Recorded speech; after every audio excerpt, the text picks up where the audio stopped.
Assalamualaikum warahmatullahi wabarakatuh. Di sini kami akan menjelaskan materi kami mengenai MSDM dalam Knowledge Management. Semoga materi yang kami sampaikan dapat memberikan edukasi dan bermanfaat bagi kita semua. Nama saya Eka Megasari, NPM 037. Perkenalkan, nama saya Arin Wilayu Kristianti, NPM 38. Nama saya Dwi Ayu, NPM 122. Nama saya Agus Luciana, NPM 180, 120, 1005. Perkenalkan, nama saya Novel Naputra Ibrahim, NPM 180, 120, 103, 04.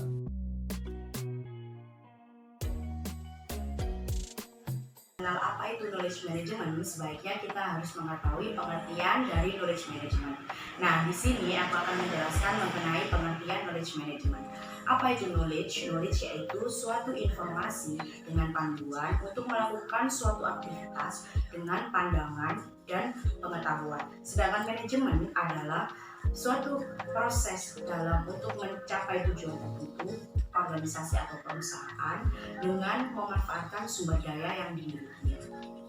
Nah, dari pengertian knowledge dan manajemen tadi, kita dapat menyimpulkan bahwa pengertian knowledge management adalah pendekatan-pendekatan sistematis yang dapat membantu memunculkan dan mengalirkan pengetahuan atau knowledge kepada seseorang untuk menciptakan nilai pada diri orang tersebut. Nah, ada juga beberapa ahli menyatakan mengenai apa itu knowledge management. Yang pertama ada Carl Erik Selby. Carl Erik Selby menyatakan bahwa knowledge management adalah sebagai seni menciptakan nilai dari intangible asset atau aset pengetahuan. Nah, yang kedua ada Bergesen. Dia menyatakan bahwa knowledge management adalah suatu pendekatan-pendekatan sistematis yang mengelola aset intelektual dan informasi lain sehingga dapat menciptakan keunggulan bersaing di dalam perusahaan-perusahaan. Dalam knowledge management terdapat sejarah yang dilalui. Pada awalnya terjadi pada tahun 1950 sampai 1960. Pada periode ini, sebuah intelijen pengetahuan memerlukan domain pengetahuan khusus yang diperlukan untuk membentuk suatu pendekatan yang baru. Dan ini menggambarkan pengetahuan dalam bentuk yang dapat diproses oleh sebuah komputer. Selanjutnya terjadi periode kedua, yaitu pada tahun 1970-an, yaitu fokus penelitian intelijen yang bergeser ke arah yang lebih sederhana, namun pada pengaplikasiannya tetap sistematis dan tetap terdetail. Selanjutnya untuk periode ketiga, pada tahun 1980-an, terjadi peningkatan pemrosesan pengetahuan sukses yang dipublikasikan dan disebarluaskan oleh sistem keahlian dan teknologi yang berbasis pengetahuan. Selanjutnya, pada akhir 1980-an, ini adalah periode terakhir, terjadi penekanan komunikasi yang memungkinkan kolaborasi sistem informasi. Dan dalam bagian ini terkait dengan peningkatan kelayakan jaringan komputer dan fasilitasnya. Oke, selanjutnya saya akan menjelaskan tentang generasi knowledge management.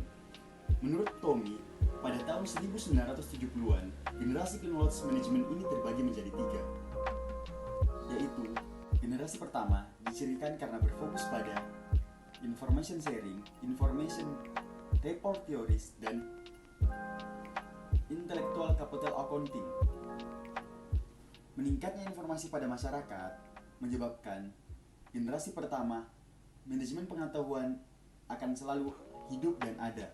Ia akan berfokus pada penyimpanan dan akses informasi. Selanjutnya, generasi kedua dari knowledge management dibawa ke dalam konsep touch knowledge, social learning, dan community of prestige. Di level yang lebih praktis, dari generasi kedua, manajemen pengetahuan ini akan dibawa pada perubahan yang lebih sistematis. Oke, selanjutnya, pada generasi ketiga knowledge management, gambaran pengetahuan akan semakin meningkat penggunaannya, di mana pengetahuan dapat dikelola, bahkan upaya empiris untuk menjadikan pengetahuan dalam bentuk sistem informasi, sehingga pengetahuan akan menjadi lebih fleksibel. Jenis knowledge management dan pengaplikasiannya. Yang pertama ada tacit knowledge. Tacit knowledge adalah manajemen pengetahuan yang sulit dilihat secara kasat mata atau bersifat personal. Pengetahuan ini dikembangkan melalui pengalaman yang sulit untuk diformulasikan dan dikembangkan. Pengetahuan ini biasanya tidak terlihat dalam bentuk tulisan, namun dapat terukur melalui kinerja seseorang. Selanjutnya ada explicit knowledge. Explicit knowledge bersifat formal dan sistematis yang mudah untuk dikomunikasikan dan dibagi. Penerapan explicit knowledge ini lebih mudah karena pengetahuan yang diperoleh dalam bentuk lisan. Contoh, explicit knowledge adalah adanya standar operasional prosedur atau SOP. Oke, selanjutnya keuntungan menggunakan SOP pada explicit knowledge. Itu ada 5. Yang pertama, itu alat atau saluran komunikasi bagi manajemen dengan para staf dan para pelaksananya. Melalui SOP, seluruh staf dan karyawan akan mengetahui secara jelas, berusaha untuk memahami tentang tujuan dan sasaran serta kebijakan dan prosedur kerja perusahaan. Yang kedua, itu sebagai alat atau acuan melaksanakan pelatihan baik bagi para staf dan karyawan serta bagi karyawan baru. Yang ketiga, SOP dapat mengurangi waktu yang terbuang. Dengan demikian, diharapkan akan meningkatkan produktivitas kerja baik bagi manajemen ataupun bagi para staf dan karyawan. Apabila tidak tersedia manual pekerjaan, maka bila terjadi sesuatu kesulitan dalam menyelesaikan pekerjaan, harus dicari dahulu jalan pemecahannya atau didiskusikan dahulu dengan rekan sekerja dan atasannya. Dan ini berarti membuang waktu. Lain halnya bila cara penyelesaiannya sudah tersedia secara tertulis, maka akan lebih cepat pelaksanaannya dan waktu yang lebih banyak dihemat serta dapat lebih dimanfaatkan untuk menyelesaikan pekerjaan lain. Yang keempat, pengawasan menjamin terciptanya produk yang standar. Dengan dibantu oleh pengawasan yang dilaksanakan dalam proses pekerjaan, maka SOP dapat dilaksanakan secara lebih konsisten dan menjamin terciptanya produk yang standar, sekalipun dikerjakan oleh orang-orang yang berbeda dan waktu pelaksanaannya tidak bersamaan. Yang kelima, itu teknologi. Teknologi merupakan salah satu elemen pokok yang terdapat pada knowledge management, dikenal sebagai media yang mempermudah penyebaran explicit knowledge. Seiring dengan berjalannya waktu, teknologi yang mendukung knowledge management akan selalu berkembang dalam bentuk sistem-sistem yang mempermudah, digunakan oleh banyak perusahaan untuk proses penyebaran knowledge. Dalam hal ini, didasarkan pada kebutuhan untuk mengakses knowledge dan melakukan kolaborasi, komunikasi, serta sharing knowledge secara online. Selanjutnya ada elemen knowledge management. Yang pertama ada people. Hal ini berarti knowledge management berasal dari orang. People atau orang merupakan salah satu bentuk dasar dalam membentuk pengetahuan baru atau knowledge. Tanpa adanya orang tidak akan ada pengetahuan atau knowledge. Yang kedua ada teknologi. Hal ini merupakan sebuah infrastruktur teknologi yang standar, konsisten, dan dapat diandalkan dalam hal mendukung alat perusahaan. Yang ketiga ada proses, yang terdiri atas menangkap, menyaring, mengesahkan, mentransformasikan, dan dapat menyebarkan pengetahuan ke seluruh perusahaan, dilengkapi dengan menjalankan sebuah prosedur dan proses tertentu. Selanjutnya ada kegunaan atau tujuan knowledge management. Yang pertama, sebagai penghematan waktu dan biaya. Dengan adanya sumber pengetahuan yang sudah terstruktur dengan baik, maka perusahaan akan dengan mudah menggunakan pengetahuan tersebut untuk konteks yang lainnya, sehingga suatu perusahaan akan dapat menghemat waktu dan biaya. Yang kedua, sebagai peningkatan aset pengetahuan. Sumber pengetahuan yang akan memberikan kemudahan kepada setiap karyawan untuk dapat memanfaatkannya, sehingga proses pemanfaatan pengetahuan lingkungan perusahaan akan dapat meningkat. Yang akhirnya proses kreativitas dan sebuah inovasi akan terdorong lebih luas dan setiap karyawan dapat meningkatkan kompetensinya. Yang ketiga, sebagai kemampuan beradaptasi. Perusahaan akan dengan mudah untuk beradaptasi dengan perubahan lingkungan bisnis yang terjadi dalam jangka panjang maupun jangka pendek. Yang terakhir, ada peningkatan produktivitas. Pengetahuan yang sudah ada dapat digunakan ulang untuk proses atau produk yang akan dikembangkan, sehingga pada suatu produktivitas akan segera meningkat. Pengembangan SDM kepada karyawan. Metode yang pertama ada metode pendidikan. Yang pertama adalah on the job training, yaitu pelatihan dengan instruksi. Maksudnya adalah para pekerja ditempatkan dalam kondisi real di bawah bimbingan dan supervise dari seseorang pegawai senior atau supervisor. Metode ini menggunakan pendekatan job instruction training, yakni instruktur memberikan pelatihan kepada pegawai senior atau supervisor, kemudian pegawai senior memberikan pengalamannya kepada pekerja. Selanjutnya ada vestibule, yakni suatu metode latihan yang dilakukan dalam kelas atau workshop yang biasanya diselenggarakan dalam suatu perusahaan industri untuk memperkenalkan pekerjaan kepada karyawan baru dan melatih mereka mengerjakan pekerjaan tersebut. Tentunya duplikasi bahan alat dan kondisi yang akan mereka temui dalam situasi kerja yang sebenarnya. Yang ketiga ada demonstrasi, yakni metode latihan yang dilakukan dengan cara peragaan dan penjelasan bagaimana cara-cara mengerjakan suatu pekerjaan melalui contoh-contoh atau percobaan yang didemonstrasikan. Peserta melihat sendiri teknik mengerjakannya, diberikan penjelasan-penjelasan, bahkan kalau perlu mencoba mempraktekkan sendiri. Selanjutnya ada programmed instruction. Yang ini merupakan bentuk pelatihan agar peserta dapat belajar sendiri karena langkah-langkah pengerjaan sudah diprogram, biasanya dengan komputer, buku, atau mesin pengajar. Instruksi terprogram melalui pemecahan informasi dalam beberapa bagian kecil sedemikian rupa sehingga dapat dibentuk program pengajaran yang mudah dipahami dan saling berhubungan. Yang terakhir ada magang.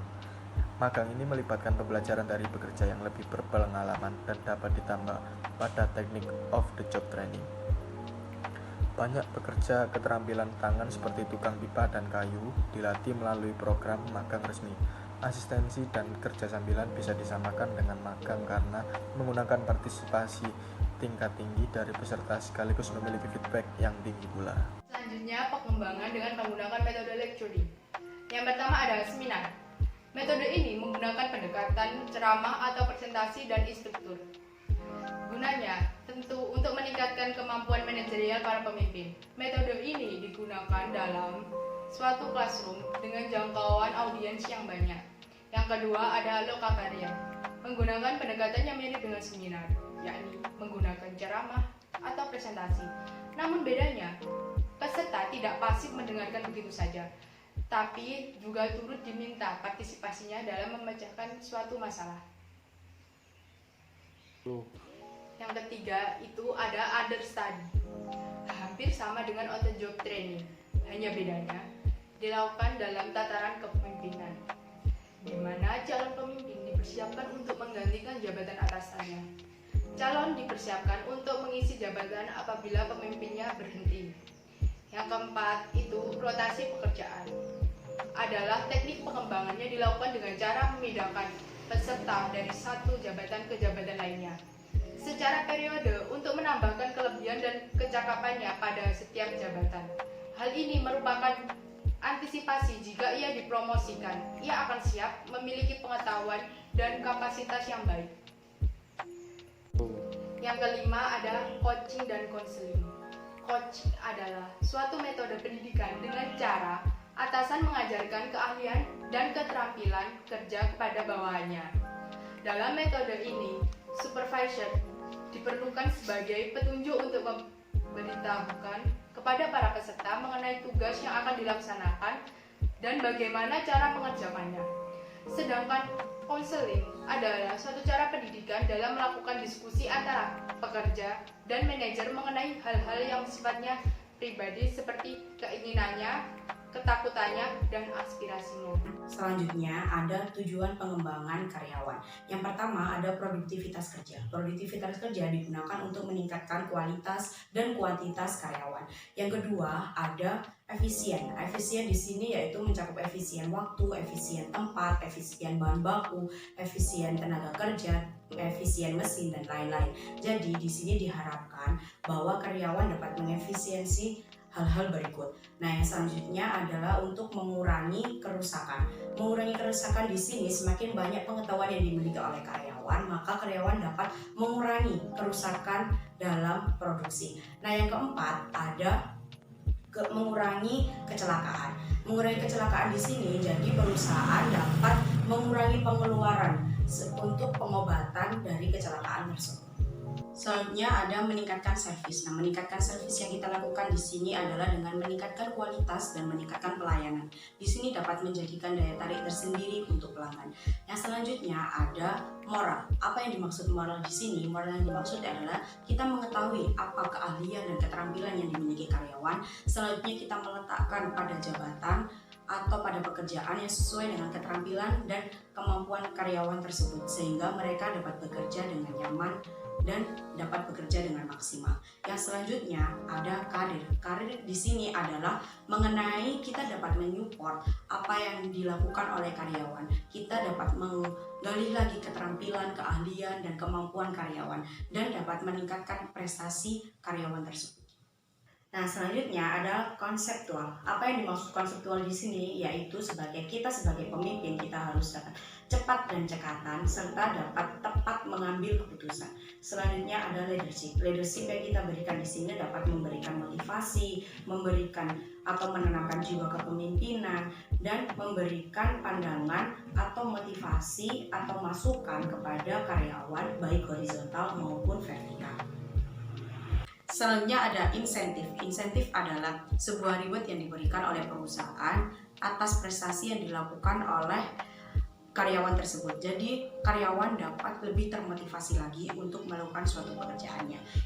Dan yang terakhir ada kepuasan pelanggan. Kepuasan pelanggan ini seperti kita menciptakan produk yang lebih unggul dengan memberikan pelayanan yang bagus, itu dapat menciptakan kepuasan tersendiri bagi pelanggan.